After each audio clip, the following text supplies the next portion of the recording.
Welcome, everyone.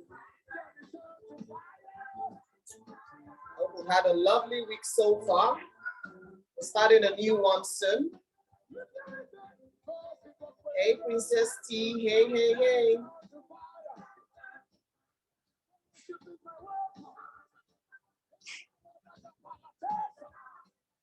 Welcome, everybody. Oh, I love the glasses. Love it, love it, love it.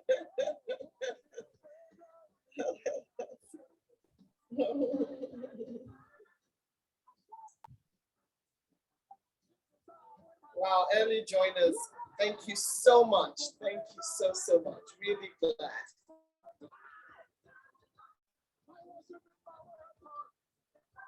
Really glad to have you all here. All right, 1 minute to go and then we start.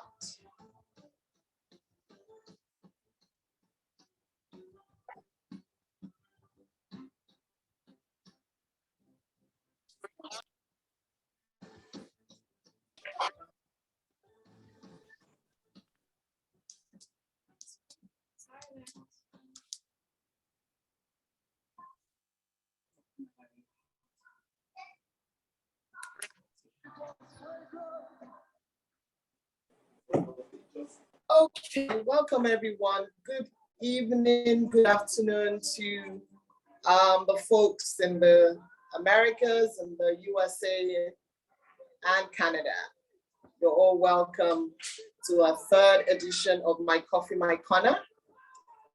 Just today, a couple of people asked me what My Coffee, My Corner was about. And, I had to explain what it was to them. So I'm going to do that again, just for the purpose of people joining for the first time. My Coffee, My Corner is an initiative from God. I would even call it a command for me to share my stories and my life experiences to help people, women in particular, enter their kingly mandate with God. And the Lord said to me to share it in a way that it will be detailed. So I'm meant to share my full life story so far. Yeah, and My Coffee, My Corner, the name itself came about because one, I love coffee. And so when the Lord said to me, do this, the corner bit of it came about because I love my space. I'm a very private person, but it doesn't look like it when you look at me, but yeah, don't believe the hype, like Americans say. So I'm a very private person, and I thought to myself, this would be a great way to add on to the coffee bit that I like. So that's how it came about the name My Coffee, My Corner. So once again, you're all welcome to my corner. I hope you all do, so that we can all just enjoy this session tonight.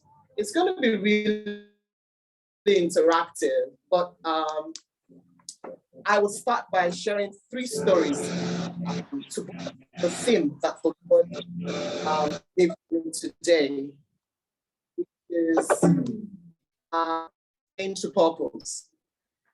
A lot of us have gone through pain at one point or the other in our lives, so I know that it's something that is common to mankind. I'll start by going way back to my beginning, not the very beginning, but the beginning of my life before marriage. I remember that when in 1993, I lost my mom, and then I went to the US with my dad, and my sister was living in the US then. And so we got there and decided that, well, why don't I just take the SATs and, just start my higher education there. And so we did that. I did my SATs, passed my exams, and then, got admission to a couple of universities, and then, we decided on one.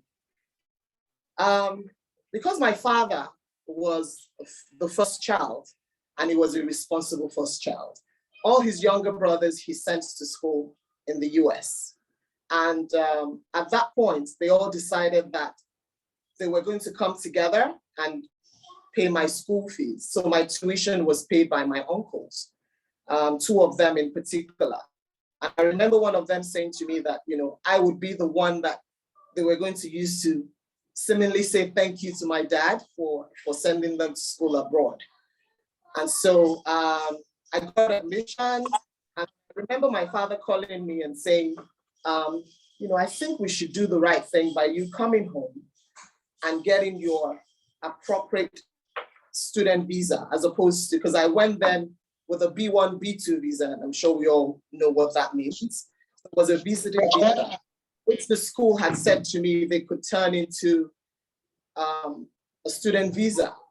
However, I had this meeting with my dad, and we decided to do the right thing. So I came back home.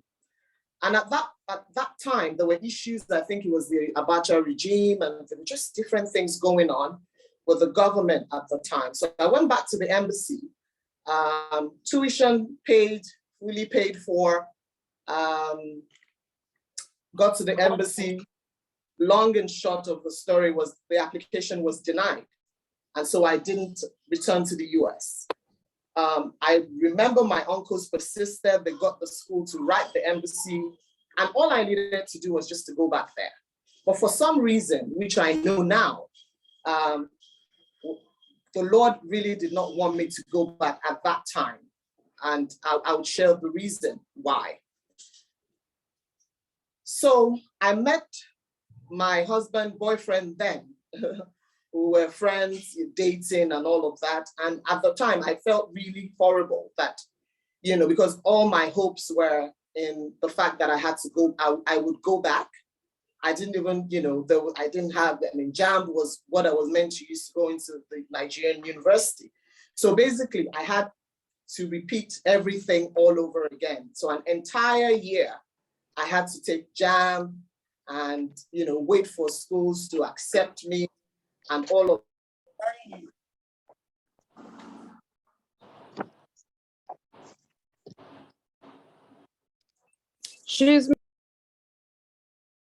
You're mute. You're muted.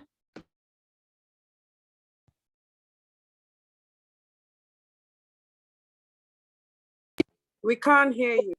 Oh, I'm sorry about that. Okay.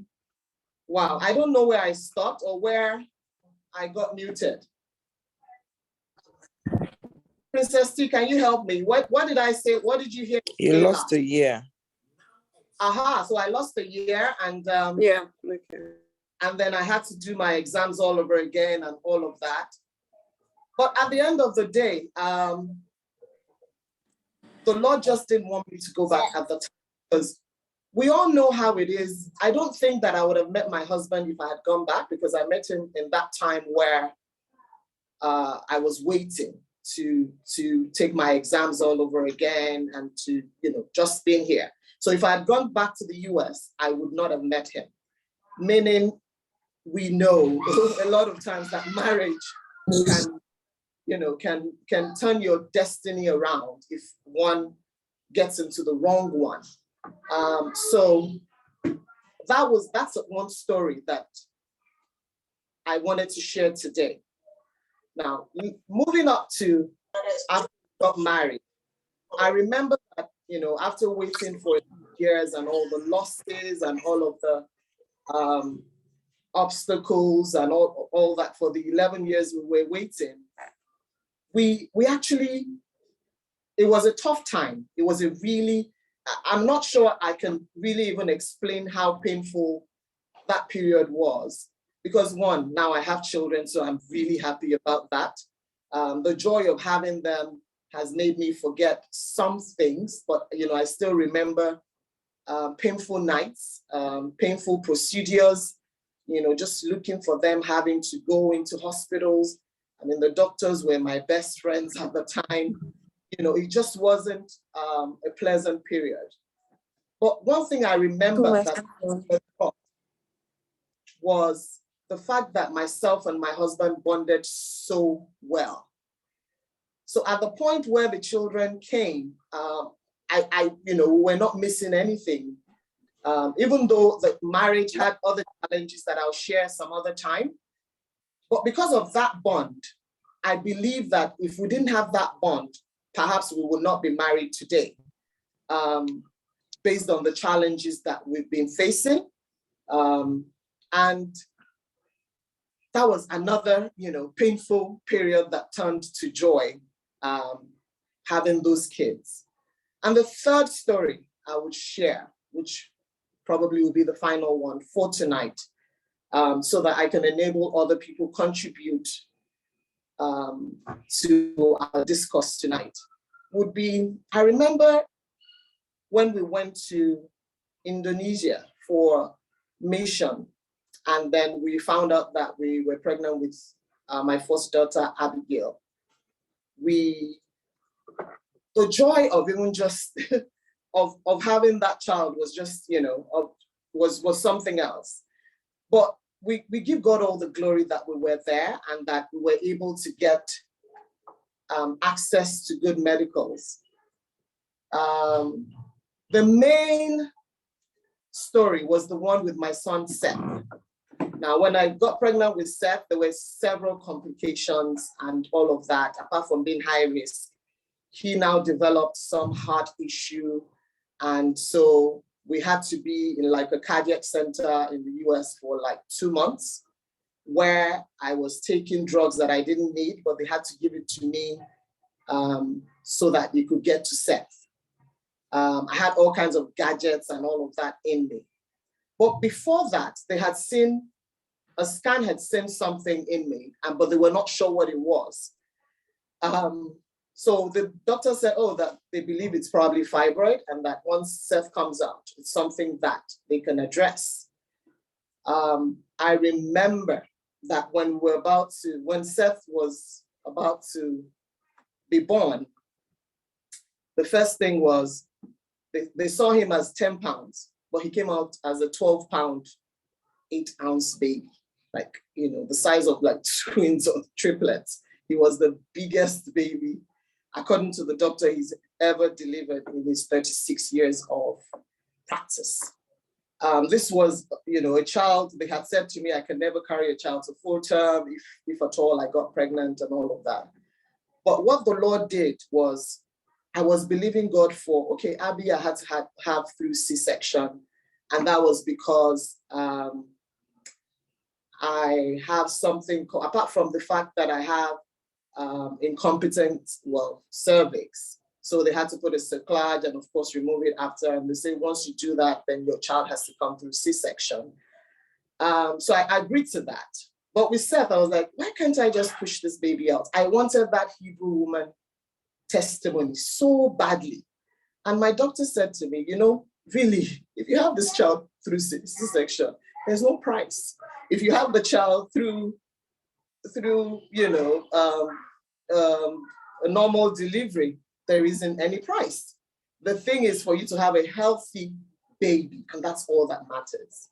So they went in, cut me open, and there was Seth, huge as I don't even know what to say, the term to use to describe him when he came out. So they brought him out, and then the doctor goes, I see something. And so everywhere went silent, basically. And it says, so I see a tumor. We thought this was a fibroid, but it's a tumor. And so you have 2 minutes to decide. So I looked at my husband. The decision was to either take the tumor out or, they sew me back and then come back for a separate procedure. Because according to him, that wasn't really part of what he was meant to do. He was just meant to take the baby out. But God bless him. He was such a wonderful, wonderful, wonderful doctor. He said to me, if you say go ahead and take this tumor out, I will take it out. And that way we can then decide what it is and whether it was benign or not. And so of course we agreed for him to take it out. It was huge. It was really huge. I saw the picture, a few days ago, and I remember still cringing about the fact that I was going around with that size of tumor. And then when he sewed me back up, he came, right up to my head where I could see him. And he said to me, he said, this is a miracle. And remember what I told you about whether you were going to, if I didn't cut you open, if you didn't have a cesarean section, we would not have taken out this tumor. And we would not have known that it was a tumor. So the glory of God, they took it to the lab. By the time they came back, it was benign.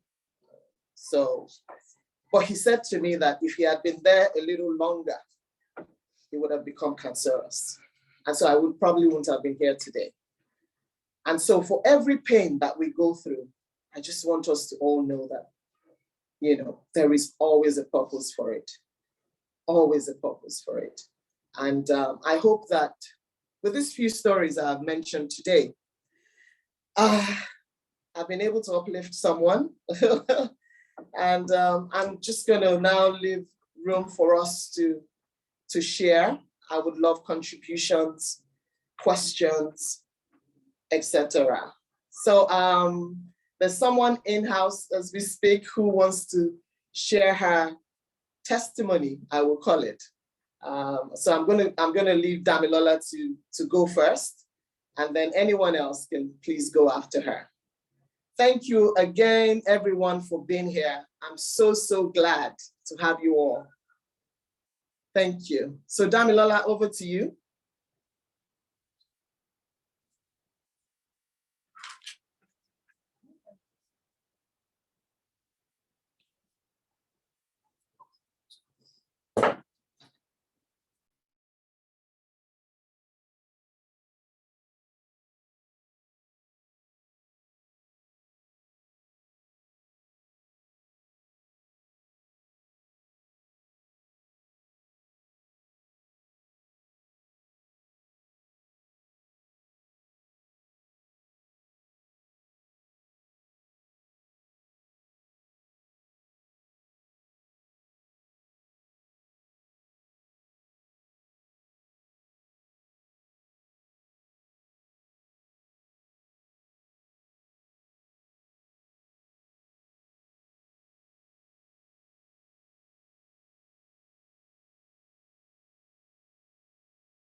Okay.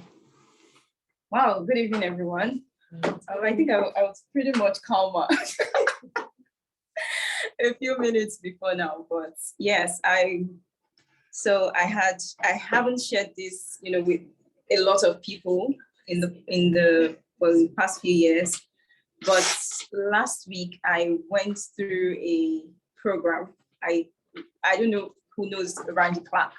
So Randy Clark is a healing evangelist, and the school that I'm currently attending a ministry school, and he was in the school for a full week. We had this extended time with him. There were prayers, lots of healings from the most incredible conditions, and people were healed. And just going through that week gave me, I can't really describe what exactly it was, but there was this confidence that just came in. And I found myself, I usually write updates about my time in school. And as I was writing it, I just found this, this story just pouring out of me. And it was basically to share that I've had fibroids for a couple of years now. I found out about it in 2017, but it had been there for quite a while before that. And then it's been, instead, the first day I heard about it, I remember the doctor laughing and saying, "That's not a big deal. Most Nigerian women have it." And I'm like, "What do you mean?" There was just this calmness that he was talking, which I'm grateful for because I didn't panic. And then, so of course, with my faith and with everything that had gone on in that room, the music that was playing, my entire mind was that, you know what, this thing is going to go on its own. Like, it's just going to dissolve, and there won't be any problem.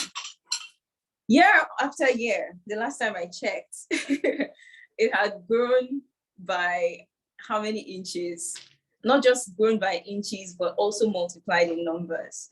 And it was just crazy. And so by September last year, was really bad. It was the first time I've ever had an extended time of menstrual flow. It went on for days. It was crazy. And so finally I was like, you know what, let me convince myself. And so I talked to people, and different words and everything, advice came in, and I decided to go in for a surgery. Thankfully, it wasn't something I could afford at the time. Thankfully, Elevation Church was doing a program, and I decided that I would go for that.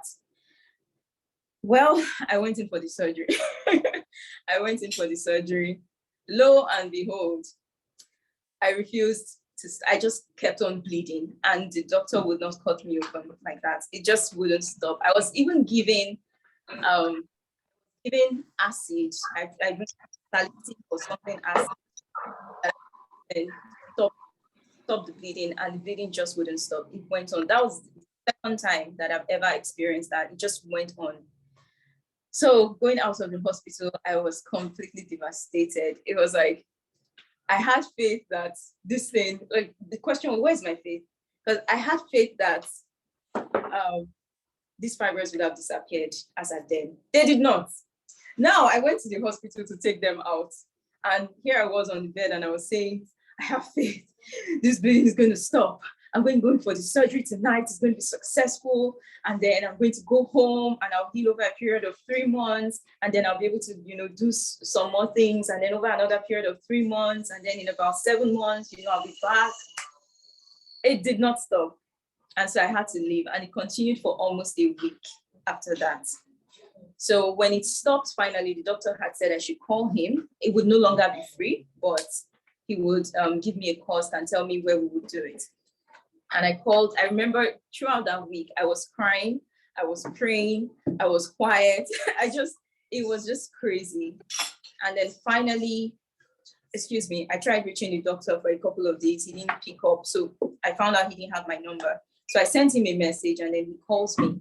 Immediately we finished speaking, I fell down again, and I started crying again, because I think medicine, there's nothing wrong with it, but there are some things that just wouldn't.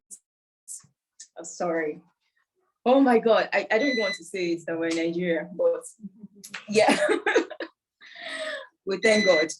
Let's just leave it at that. But I fell down and I started crying again. And that day I had just taken a class on healing. There's a guy called Chuck Parry who had taught on healing and the power of God and everything. And I just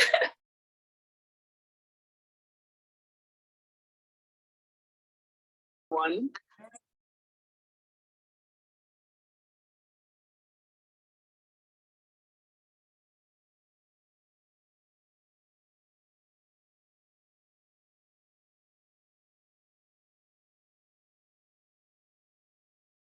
yeah. Okay, well, we're sorry about that. So sorry. Please, can we know what you last heard?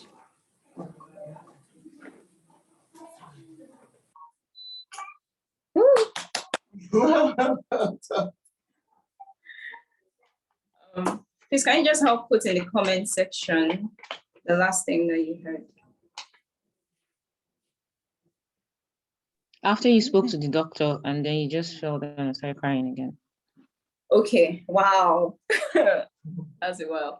Okay, so yes, I started crying again, and I took a class that day with Chuck Parry, and he taught on healing again. And I was just like, there's just some things that when it's not like it's a bad thing, but when it lands on your heart, there's just disturbance instead of peace.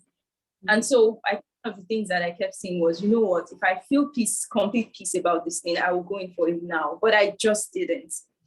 And so I kind of said, you know what, I'm just going to wait and go with what my conviction is. And so for about 3 months, of course, expectation, I would go to bed, expecting that when I wake up in the morning, my stomach will be flat. I've been waking up in the mornings, my stomach hasn't gone flat. I've started exercising again, but I stopped exercising because I was like, what's the point? You exercise and then, your stomach is hard and distorted. So let's just leave it the way. I started exercising again and started watching, actually taking care of myself again. But this last week it was mind free. I can't even explain it. So I went into the program or into the session. The first day, I was so nervous. I think my expectation was so high. I was like, yes, it's going to happen. This is healing I've been, waiting for. And I was so nervous. But by the time we did the second session, I've calmed down. I can't even explain. It was just the love of the Father. And I just felt him. I felt his presence. I felt things that I normally don't do, all the feeling hot, shaking and things like that. But this time around, I know I did not have the surgery. I couldn't have it at the time.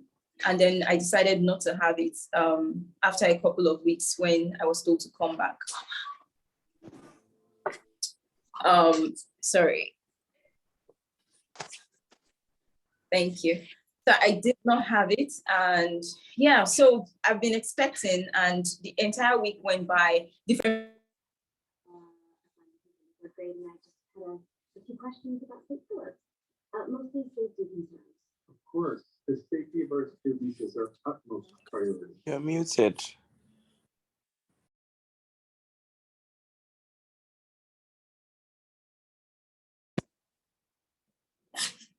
Thank you. So different people were getting healed, but it wasn't. There were so many testimonies, even people that, I know we're all on screen, but you can see how they were. There was a lady who was completely, she can't even move at all. And then she had movements in her neck.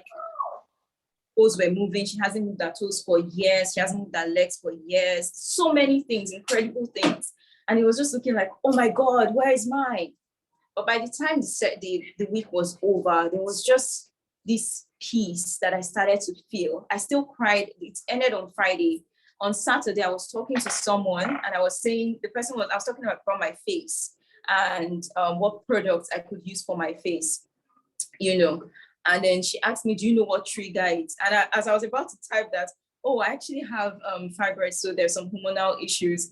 As I was typing it, I felt my throat clog up. I'm like, this thing is supposed to be gone, But by the time Saturday, Sunday was done and I was typing my summary for the week, I just felt this release that I could not explain. And everything just came out. And then the Holy Spirit just started to minister to me. And it was a song that first came to mind. And then I remembered the story from the Bible of Shadrach, Meshach, and Abednego. And the song was, there is another in the fire standing next to me.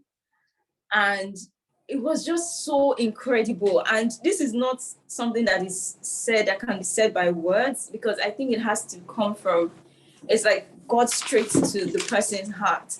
And God just made himself known as the Son of Man that was walking in the fire with the Hebrew boys. And it's the same way he's walking in the fire with the Hebrew boys. That's the same way he's walking in this fire with me.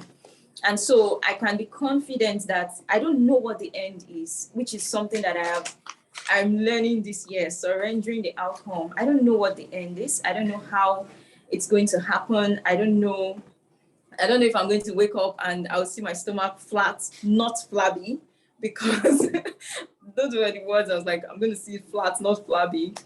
I don't know if I'm going to be honest, I don't even know. As much as right now, I'm like, no, I'm not going for surgery. I don't know if that's where it will end. I don't know anything, but I just know that right now, there's a peace that I feel in my heart.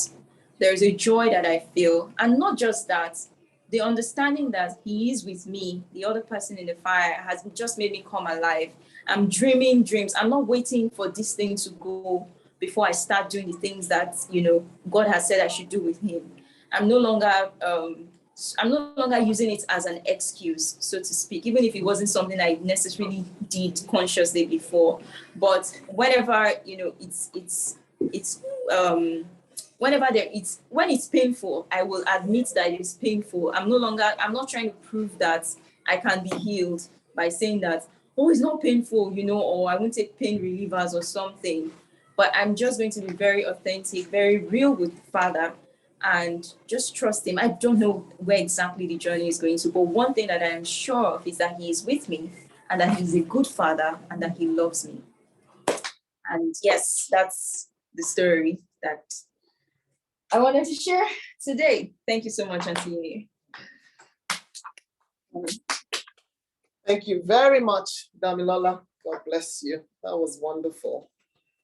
Well, I don't know if anyone online is ready to share anything, contributions, questions.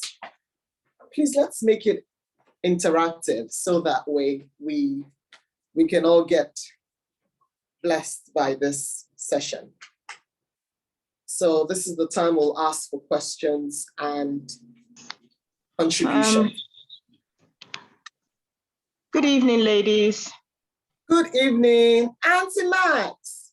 You're welcome. Hello, my darling. I mean, what an amazing thing. You were asking if anyone has anything to share. Correct. And I love the theme, pain, pain can birth purpose. And I know that's something that I have seen in my life. I hope the lighting is right. That's something I have seen in my life. Because for me, some years ago, I went through something very traumatic that I thought would kill me. Honestly, I'm not going to go into details now. I mean, if you know, you know, but I went through something very traumatic. And the truth of the matter is, when I look back, I wouldn't change it for anything. And the reason is that in me, it birthed purpose. It caused me to look a lot deeper into myself, become more self-aware, and also to have a very deep sense of compassion and empathy for people who go through similar things or through any kind of pain. But I'm going to continually say, as I normally do, that strength, courage, and character are always birthed in that place of pain. There's always treasure to be found in darkness. And I hope I'm not talking off point, because I joined a bit late, well, not too late, but a bit, because I was on something else. However, you're right on point, Auntie Max. Go ahead. But for any woman, and there are lots of women, I'm a counselor in my capacity as a counselor, and I went into counseling because of what I went through. But I know that there are many women, there are lots of us here, and definitely there'll be women going through trying times. And I want to tell you that you need to walk tall through it all. Whatever you're going through, someone has been there, done that, and got the t-shirt. And if you allow it, that pain will have a purpose. There's always, always treasure to be found in darkness. I just kind of want to encourage anybody using, not going into a story, anything about myself, but know that I've been there. Honestly, things you thought that would kill you, that rip you apart and go to the, almost got you. But somebody has been through and come through. And when you come through, you will have the ability to pull others through and draw others through and give them the strength to go through. Honestly, personally, my story, I wouldn't change it. Honestly, I wouldn't, because it birthed so much, and I know it's yet to birth much more. So that's kind of what I want to say to every woman here, any woman going through. Honestly, you're going to come through, and you'll come through stronger, and you'll come through clear on your purpose. You will not die in whatever you're going through, mentally, emotionally, whichever way. That's kind of what I want to say. That was awesome, Auntie Max. That was wonderful contribution. And you were not off at all. You were right on it. Thank you so, so much. Does anyone else have anything to add? Okay, someone's hand is up. Olubukola Faremi. Yes. Can you please unmute you? Okay. You're Good evening, welcome. everyone. Thank you. Good evening. It's so good to meet you. First time ever meeting you. And Oh, I must glad- confess, thank you. It was actually curiosity to meet you that made Oh, me wow. come on the program. I didn't even Oh, read the flyer. wow. I just saw the name and I was like, oh, PhD's wife, I need to meet her. Let me hear the story. I just wanted to meet the person. And I'm then glad. after I told my sister, I was like, have you seen this? It's going on. Let's join. Let's join. She was like, oh, yeah, she had seen it. It's PhD's wife. Then I went back to the flyer and then I saw Pain to Purpose. And I was like, oh, okay, great. I really should hear this. Because I had a summary version of, the waiting period you had and how the babies came and God's faithfulness. I just wanted to hear, your story. And it's interesting because sometime in 2021, I had to go through a surgery and it was an ectopic pregnancy surgery. And if anyone has ever been through that, it's pretty painful, apart from the fact that you may lose a body part, you actually are acknowledging the fact that this was a would-be pregnancy that has now had to be taken out. So it was a painful period. But for me, I feel that was what redirected the purpose of my life, really. I was in a place where I was hungry for God. I was always bugging my sister, who I call Senior Sia. I always bugged her and said, see, I need to hear God. I need to feel God. I need to, I'd always bug her, hey, connect me with someone that can just tell me what God is thinking. That was before the ectopic pregnancy episode. I was just in that place of hunger. I wanted to know God deeper and better. And I wasn't getting anywhere with it. In fact, at some point, I almost connected with a charlatan who was taking advantage of my hunger for just hearing God. And that then happened, and it was like a 360 turnaround. I got into a place of brokenness, a place of, Lord, I just completely surrender. Like, I need to find you. I need to know you. I need to see you. I was more hungry. And then okay, I first got into a place of disappointment. I'm not going to even sugarcoat it. It was more like, God, how can this happen to me? That was my first initial posture towards it for a couple of months. And then I came on HCP. And then I got to deal with the disappointment phase that I was going through. And then I started to hear God for myself, or I started to acknowledge that I was hearing God. And it just became a very exciting journey.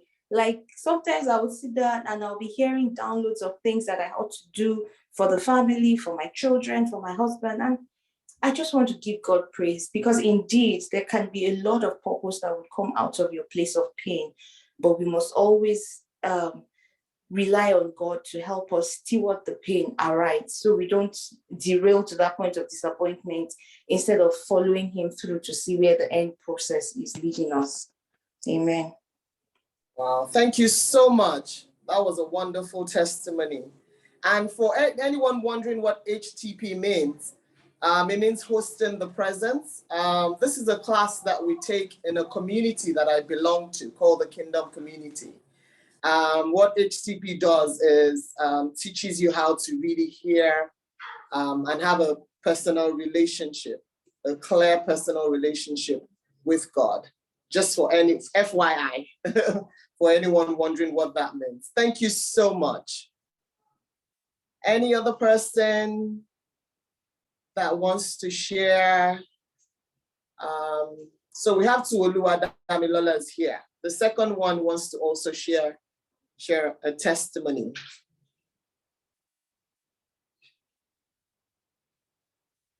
Do we have any questions? Any hands raised? I'm trying to. Folks on Instagram, can you hear us? Thumbs up if you can hear us. Okay, so we're almost 100 on Zoom. So anyone else coming in will have to go on Instagram, please. I promise you the next time we're having this, we would have expanded our reach to 400 on Zoom. Someone say hallelujah. Hallelujah. Hallelujah. Hallelujah. Hallelujah. Praise God. Yeah. Well, we're 98 Hi, on Zoom. everyone. Good evening. So my name is Yinyinade Dania. What I want to share is about my son. I found out that my son, Yinyinade, was autistic. He is autistic. Was autistic. Depending on what side I look at it every day. I found out he was autistic in March 2018. And I remember that my life shattered after that. Like I couldn't breathe. It was almost someone took my sofa got and twist and crushed it. For me, that was a very difficult time in my life because I was going through so much. And it was almost as I got another one again. And it was almost as though they'll be like, every time there's something wrong in your life, literally. And I literally didn't know what to do. I just remember that the day the lady told me, she was like, oh, he will never come out of it. This is something that you have to live with. And I'm like, nah, is it me you are talking to? I remember looking back at her like, me or somebody else. Because I'm going to come out of this, is what I said. Well, he said, oh, no, he will never be able to speak. I said, who? No. This child that God gave me. But I'm very finicky about names, first of all. My name is, I don't agree that my name is Dami. I think my name is Yinyinade Dania or Damilola because I feel like your name, gives you some kind of push in life, and you get what you want from life with your name. And so I'm like, this boy's name is Yinyinade, meaning my blessing and my joy has arrived, and the blessings of God added rich and no sorrow. And so therefore, if God had given a boy, can't add me sorrow that he will make me cry. And so she looked at me and thought, this one is not okay. The doctor said, madam, you have to focus on what we're talking about. You need therapy. I said, yes, we'll do the therapy, but please, I need you to understand that my child will speak and we need to work on that from that answer forward. And she said, okay, when you're ready to deal with this, get back to me. I said, okay, no problem. As I got into the car, I called his godmother. And that one first went into tongues for like an hour. she's just like, I don't know what you're talking about. Let's just be blasting in tongues. And so she finally got to me, I'm just crying there because I didn't understand what was going on. Anyway, and so we started the therapy and I started to deal with autism. And if you know autism, it's not a crime park. It's not a walk in the park, actually. It's work, right? So I have a boy who is not speaking. I have a boy who is screaming, who is shouting at light, at sound. I had to learn what centuries are. I had to learn about gluten-free, casein-free diet. I became a research book, right? And at that point, I just kept asking God, but why me? And everybody kept saying, there's a pain in your purpose. I'm like, uncle, please, auntie, don't give me that. What kind of pain in purpose in all of this? I can't see it. I don't understand. I'm not myself. I'm struggling at work. I'm struggling to wake up. Okay, yeah, he used to sleep at 2 a.m., something like that. 2 a.m., 6 days, depending on how he's feeling, And I just like that, there can't be any purpose in this. There really can't be any purpose in this. And lo and behold, one day, my child turned 4. And shortly after that, he just said, mommy. And I'm like, what? Sorry, who just said mommy? And I looked at him again. I'm like, please say it again. And he just said, mommy. Now, this is someone who had been going through therapy every day. And when I mean every day, I can be extra. Once he comes back from school, there's therapy from 4 to 8 p.m. Like, we're not playing.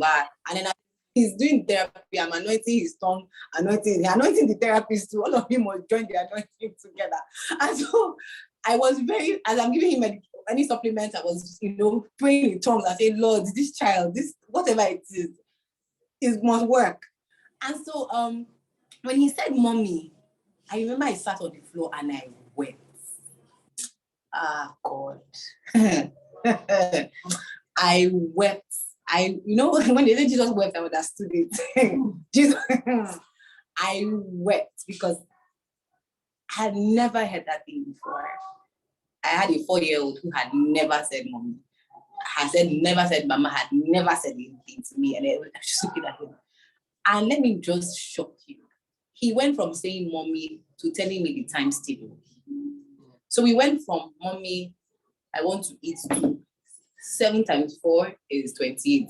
6 times 4 is, random questions. 12 times 4 is, 48. 11 times 11 is 121. And I'm like, how do you know all of this? Like, excuse me. And then he's reading fantastically well. And I'm like, wait, stop, breathe. Let's just take it easy from here. We're rushing too fast.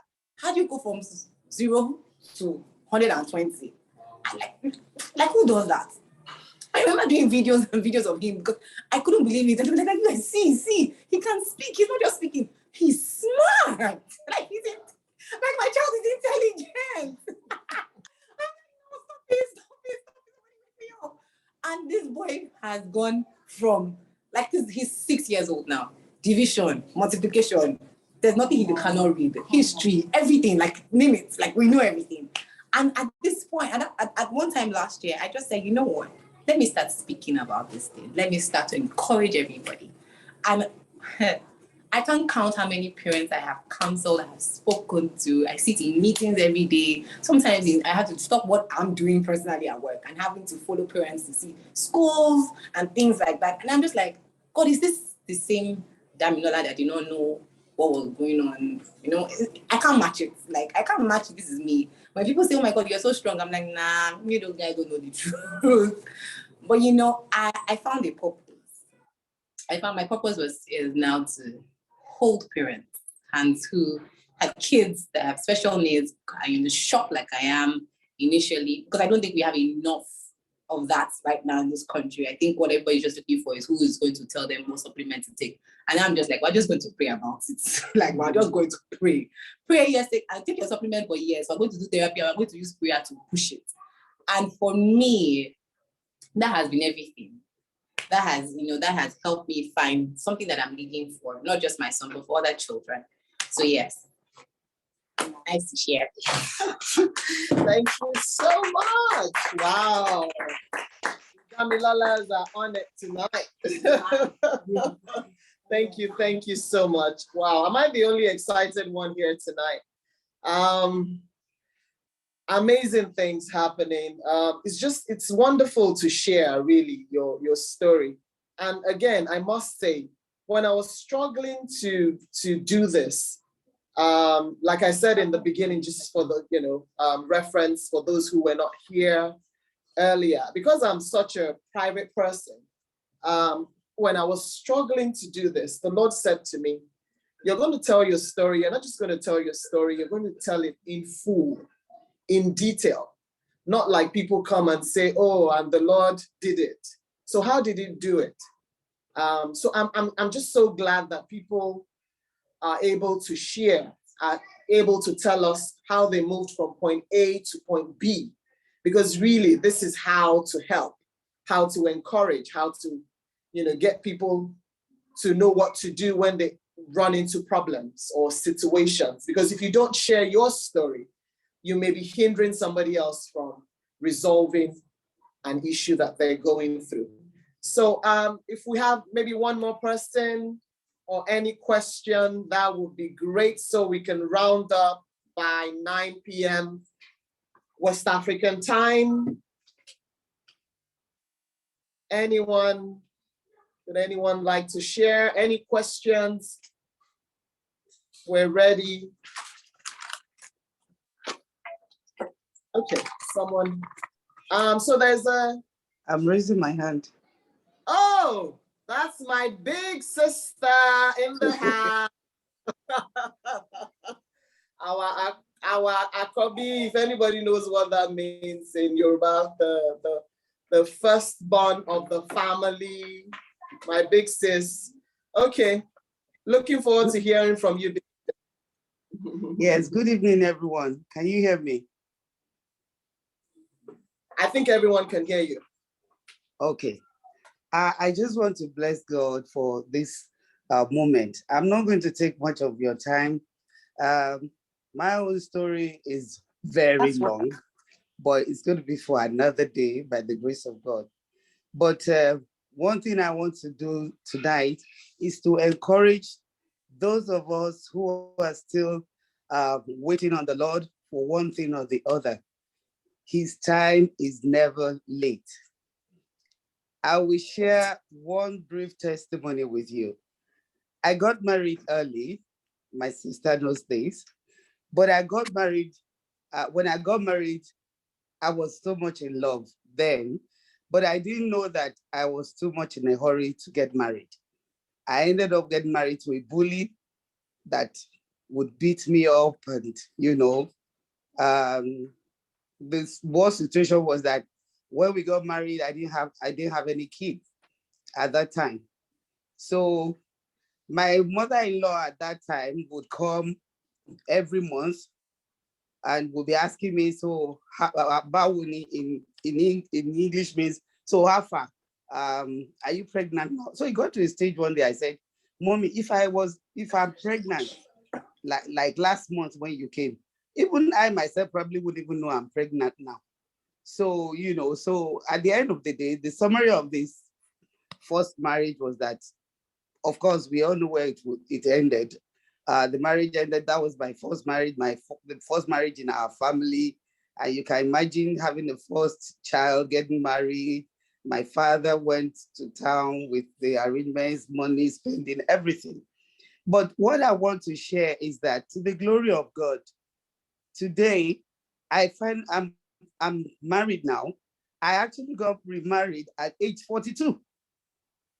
So, and now I have a son who also is married, and I'm blessed with a grandson for that matter.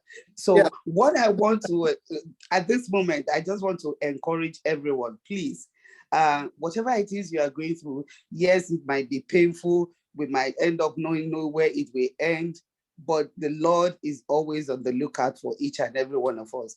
I want to thank you, everyone, for listening to this brief summary of my life. Like I said, it's a brief summary. My sister knows a lot of it. When she came on, at least she's been able to know quite a few. But I thank God today, God has blessed me with a wonderful husband, a beautiful family, children, grandchildren, and God's time is never, ever late. Thank you all very much. Thank you so much, big sis. God bless you. That was wonderful. Amen. And one day, share more of her story. This was very briefing. Power packed. So one day we're going to have a session just with you to share. I pray by the grace of God. Amen. Thank you. Thank you. Amen. All right. So we have Omo Mayowa raising up. Can you please unmute yourself? Omo Mayowa. Good evening, everyone. Good evening. My own story is about job search. So I recently moved to Canada last year.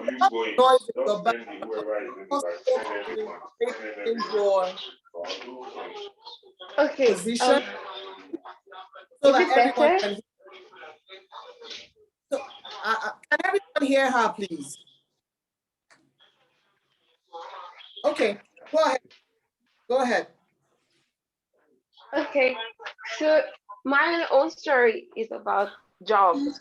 So I recently moved to Canada last year, January, and I went for my master's.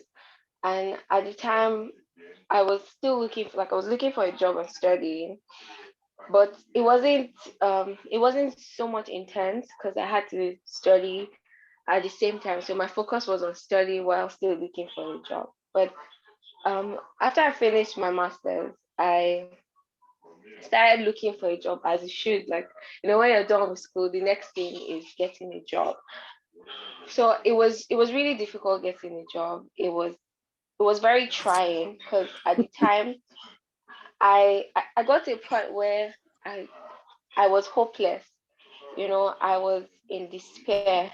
And God is so awesome because, like, with my relationship with God, when anything is about to happen for me, he tells me ahead of time. So there was this day, I think it was in October the 20th. I woke up from my sleep. I didn't have any dream, but then I woke up praying and chanting, I am not reading, I am strengthening. I'm not reading, I'm strengthening. And then I knew, like, in my spirit that something was about to happen, and I needed to pray more. But it didn't make the situation any better.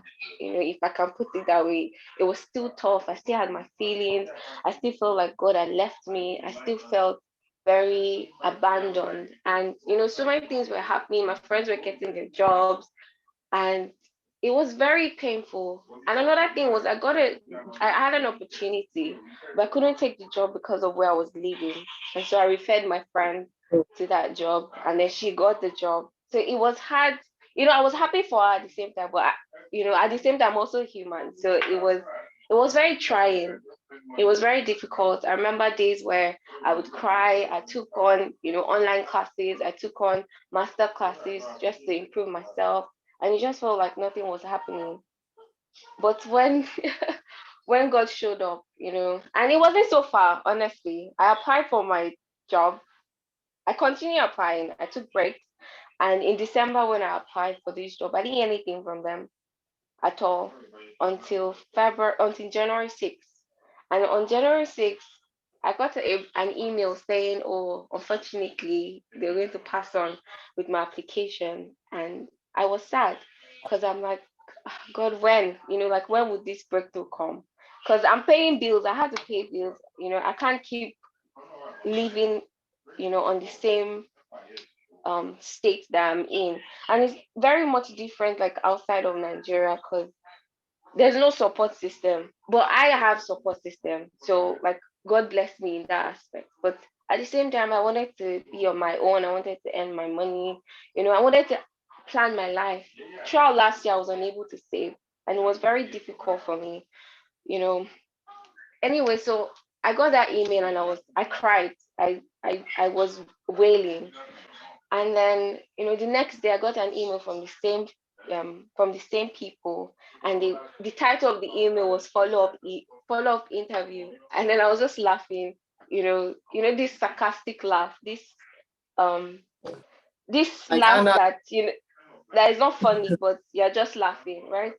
And I was just laughing. I'm like, who send a follow-up email to somebody they just sent a rejection email to? And then in the follow-up email, they were like, oh, they have other opportunities for me. Like, am I interested? I'm like, of course I'm interested. That's why I applied in the first place. What do you mean I'm not interested? So I replied and told them that I'm interested. And then we scheduled another interview. And in this interview, guess what these people told me? They said the reason why they rejected me was because they saw me and then they liked me. And then they didn't think it was fair that I would work with a very difficult lawyer. That the position that I'd applied for, it meant that I would be working with somebody very difficult, and that somebody so difficult that two previous people that were working there had to leave. And so they felt like, oh, like I shouldn't be working with that kind of person, that they will keep looking for somebody that will fit, working with someone very strict. And I don't even, words are failing me right now, but imagine working with somebody so difficult that even the HR knows that it's difficult, and they are actually looking for somebody to work with, and, at the interview, she kept on apologizing, like, oh, I'm so sorry, but we just really like you. We don't want you to work with that person, but you'll be working, like, if you take this opportunity, you'll be working closely with me. I'm like, okay, sure, of course, I would. And to top it all, this is a law firm, by the way, and this is one of the top law firms in Canada. That's not all. I also got another offer with another, big four. So now I have two jobs. And that's not everything. I'm moving city to one of the most beautiful cities in Canada. And through this experience, God connected me with my boyfriend. So I'm just so, praise the Lord. Wow. Hallelujah. Amazing. Thank you so much. I'm just awesome testimony. And that's not all. I've also, tried to encourage other people in my story as well. And, because the Bible says that we go through trials not just because of us, but also to encourage other people that will be coming behind us. So, wow. Thank you so much, Omamaewa. That was amazing. That was really, really amazing. So that's my story. Thank you for listening. God bless you. Thank you. And enjoy your international, you're on a different level now, right? God bless you. All right, so one more, Akimbami Joe. There's an Akimbami Joe. Can you unmute? Good evening, ma'am. My name is Olumayo Akimbami Joe. I'm sure people on 7 a.m. watch would have heard me share this testimony, but I just felt led to share it again, particularly after Oti Damilola spoke. I just felt the Holy Spirit would want me to share this again. Sometimes last year, particularly October 23rd, October actually, I'd been waking up with this weird neck pain. On October 25th, I went to the hospital because earlier in the year, I had sprained my neck. And the pain that I was feeling in October was similar to the pain I felt when I sprained my neck. And so I just went to the hospital because I remember I'd spoken with the doctor and he said, if it doesn't go, we need to do an x-ray and know if you're going in for physiotherapy and all those plenty English that they say to confuse you. And so when I went into the hospital, the very first, the way it is, if you're going into a hospital, particularly now with COVID, they check your temperature, they check your blood pressure. So they were doing the routine check. And the nurse looked at me and said, please hold on. She called a second nurse. And I asked, I said, what's going on? She said, oh, I'm not sure if I know how to check your blood pressure. And I'm like, I don't understand. You are not new. So what do you mean? Anyways, the second nurse came. She checked my blood pressure and she was like, are you on any medication? Did you take your drugs this morning? I'm like, no. Why are you people asking me these questions? No, what's going on? What's my blood pressure? And she was like, your blood pressure is very high, ma. Your blood pressure is 151/95. And I'm like, oh, wait, what? She said, yes. So I said, can we check a third time? They checked the third time and they still got that same range, not the exact figure, but within that same range. And I remember I just started panicking at that point. They checked my weight. I was 79 or 81. I'm not sure now. And I went back to my seat. I was shivering. I remember calling my mom, but she couldn't talk. She asked my sister to call me. And I told my sister, I said I was in the hospital. Now, background story, I've had issues with my blood pressure before when I was in secondary school, but that was due to environmental factors. So coming back now, I was panicking because I'm like, Daddy God, we had a deal. In 2016, when I moved to Lagos, 80% of my salary was always going to me treating one illness or the other. And I had a deal with God. I said, I will tithe like my life depends on it so that I do not have to spend my money on doctors and medical bills. And he kept his word. I have been sick and miraculously I'll be healed. There was I think it was 2017, December, I was scheduled to go in for a surgery because I had a boil the size of a table tennis ball. It was huge. I couldn't wear a shirt. And I remember I mean, unfortunately, my phone has crashed twice. I no longer have the pictures. I remember I got home for Christmas and my dad, he couldn't help himself. I mean, my dad has 5 girls, so he's really a girly dad. He drove me to the hospital immediately. They said they were going to operate on a Thursday. I woke up Wednesday morning. No, I woke up Tuesday morning and I told God, I said, Daddy God, we had a deal. Even if I do not open my mouth to take these medications, the minute they start cutting me, they're going to be pumping me with antibiotics. I need you to step in. Wednesday morning, before Thursday, that was surgery, I woke up and the boil had gone down by 80%. I had just loose skin in that spot. So I'm used to miraculous healing, yeah? And so that was why when in October, they said that was what was going on. I couldn't phantom where I had gone wrong. I assumed it was something I did. And then, so we went back. I'm sorry, I'm trying to rush because I know you said you wanted us to close for 9. I went back home. My sister spoke with me. My sisters, the 3 older ones, I didn't tell my younger sister. The 3 older sisters were at different times just calling to encourage me and things like that. Only that I can see the vein of his head. Sorry. Okay. So, by November, I started working on how to get my weight down. By November, I went to a pharmacy down in my estate. I stay in Dolphin. I went to a pharmacy there, and the guy checked my blood pressure and was like, oh, I have 131, something. But then he just said, look, I would want you to see a cardiologist.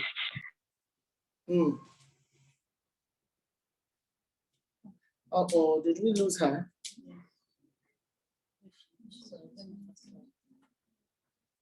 Olumayowa, are you still there? Oh, I'm so sorry. I didn't know I'd muted myself. I'm still here, ma'am. Oh, okay. I went to a pharmacist in my estate, and he said, oh, he would want me to see a cardiologist. Nothing major. He just wants me to have a second opinion by a cardiologist. And I said, that's not a problem. November, I told my boss I was going to the cardiologist, and she recommended her own cardiologist for me. So I went in. They did all their random check-ins, and we ran about 12 tests that day. I was particularly scared about my ECG because I was scared that there was something wrong with my heart. I kept hearing murmurs in my heart. I was really scared. And he did ECG, he did echogram. He was like, oh, your heart is fine, all is well, but let's just wait for the other test. The other test came back and my blood sugar was elevated. Now, that meant I was in the pre-diabetic zone. And then my blood pressure, we did a 24-hour monitoring. My blood pressure cumulative came back to about, I can't remember the exact figures, but I remember that I went in for the second day to get my results, and the doctor, an elderly man, just came and said, oh, this is stage 1 hypertension, so let's just place her on amlodipine. Then the blood sugar, and then he said, oh, the other doctor said, oh, that the results showed pus cells in my urine, and that I should come back for a fresh sample. And then I went back home that day. I cried like never before. I told God, I said, I know that when COVID hit, my mom was really scared, and she made sure all of us were taking ivermectin. I took that ivermectin twice. And I'm like, God, was it because I took ivermectin that you're striking me with this? Like, why am I I'm not even starting with anti-malaria drug. I'm going straight to amlodipine, which is not a drug you can easily wean off like that. And I remember I called Emmanuel Oju. I called him around 10 because I told myself I was not going to take that drug. And I just kept crying. Myself and Emmanuel spoke for close to 2 hours. Finally around 11, I was like, Maya, please, just take the drug. I called another doctor friend who is also a Christian, and I was like, would you prefer treating stroke at this age, or you will take a drug that will control your blood pressure? So I picked the pill. I spoke in tongues for close to 30 minutes, and then I took the drug. And constantly, every day when I'm taking the drug, I pray before taking the drug. So it became like a communion, then my drug. I was told to come back in 2 weeks for a review. I went back in 2 weeks for my review, and the nurses checked my blood pressure at first. And then the lady was like, did you take your drug this morning? Now, once they start with that question, you know that it simply means you are high. And I'm like, no, I didn't. But I took it yesterday. She said, it's no problem, don't worry. And then I went in to see the doctor. The doctor looked at me and he said, Mayoko, what are you doing to your heart? And I just started crying. And he said, I remember that was a Tuesday just after the KC Christmas party. When I was at the Christmas party, I was telling myself, I can't eat all this food. They are not fit farm compliant, but the foods were really looking good. And I was really struggling, but I just ate it. I told God, look, I am on holy ground. If I eat holy food and it goes the wrong way in my body, I will hold you responsible. So I really ate because I had not had burger in weeks. I really ate that day. And then, so the doctor said, you know what? Let's just check your BP this time. And then he checked my blood pressure, and my blood pressure, the nurses had checked that gotten 147, 80 something. And then he checked and he got 123.73. And this was after I had cried. So, I mean, because when I was crying, he was like, no, don't cry. The tears would mess up your blood pressure. You're panicking and all that. So he checked just after I'd finished crying, which according to him, my blood pressure should be messed up. And I got 123.73. And he looked at me and was like, I hope we have not placed you on any medication. And I'm like, excuse me, sir. It was you yourself, because you were not in the room when the doctor was attending to me. You just came in from nowhere and you told me I am stage 1 hypertensive. We should go on amlodipine. Now you're asking me. I'm like, what's going on, sir? And then he said, have you had the tablet this morning? I said, no. He said, please stop it immediately. Don't go back to it. And I was like, wow. So I said, okay, that's part 1. Sir, what about my blood sugar? He said, we'll still need you to come back January to check your blood sugar. We would like to give a month gap before we check the blood sugar. So I said, okay. Now, PD announced on the 7 a.m. watch that nobody was allowed to be home alone for Christmas. And then Auntie Alera said, Auntie Alera said it in a passing statement that, oh, Mayokun, you're closer to PD's house, go to his house for Christmas. That Olua Damilola Aroko Dale had said I could come to her house and we're going to see a movie together. And along the line, when I told her I was ready, she was like, oh, PD said we should come to his house. I'm like, oh, okay. And then this is me that had not had cake since the doctor said I was coming back January to check my blood sugar. I was really watching my sugar intake. And then I was given a slice of Salt Lagos. Hey, God. This cake called my name in full forms. Oh, God. And I ate it. I ate the cake. Again, I told God I'm in PD's house. If anything goes. So I ate the cake. And I remember I wanted to ask for more, but I told myself, Maya, be normal. You know what you're going to do in another 2 weeks. So just do all you can to keep this normal. When I got back home, I went heavy on water. And then I went back to the hospital January 11. But between this time, I dropped about 8 kg. I changed my diet to include more vegetables and all of those things. I went back to the hospital January 11 to run my tests.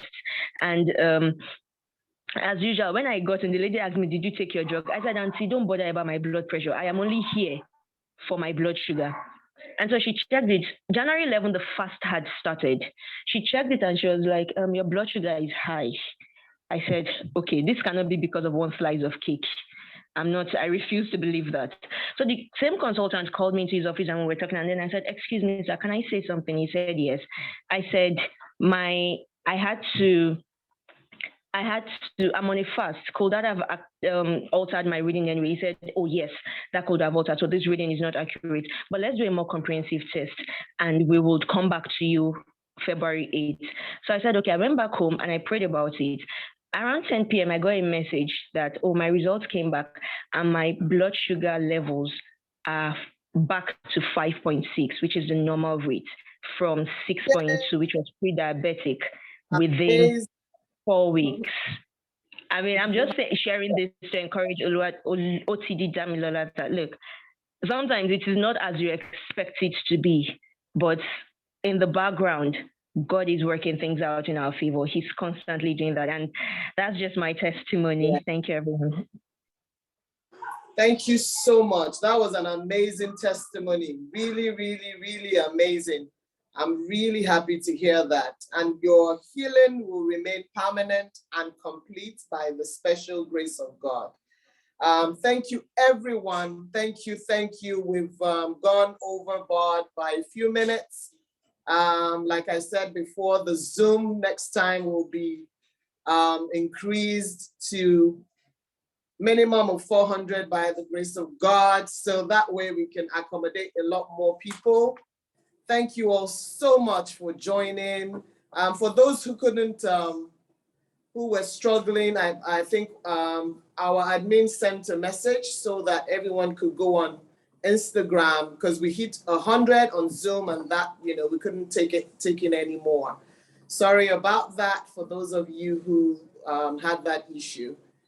Thank you again, everyone. I'm going to conclude tonight by just stating a quote that I saw somewhere. It's not from me, but I think this will encourage everyone. And it says, everything happens for a reason. The reason causes change. Sometimes it hurts. Sometimes it's hard, but in the end, it's all for the best. And I believe that this is true, and this will remain our testimony for each and every one of us.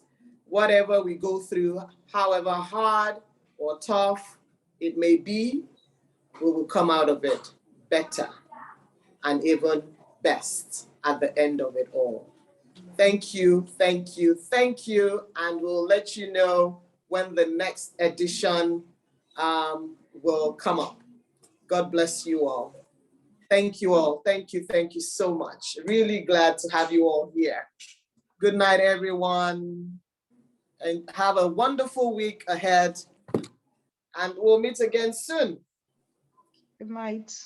Good night. Good night. Good night. Good night. Thank you. Good night. Good night, everyone. Good night. Good night. Good night, Yinyinade. Well done. Well done. Auntie Alera. Good night. Thank you. Fantastic. you all. Okay. Well done. I was really blessed tonight. Music. Okay. Yeah. Is the thing on? Okay. It's all playing. It's not connected to this. Sis, good night. Good night. Good night, everyone. Sis, do you know who's speaking? No, I'm trying. Who is this? Me, no me. How many people call you sis? Sis. Ah, with my voice. From the Obodo Ibo. I was actually in the bathroom.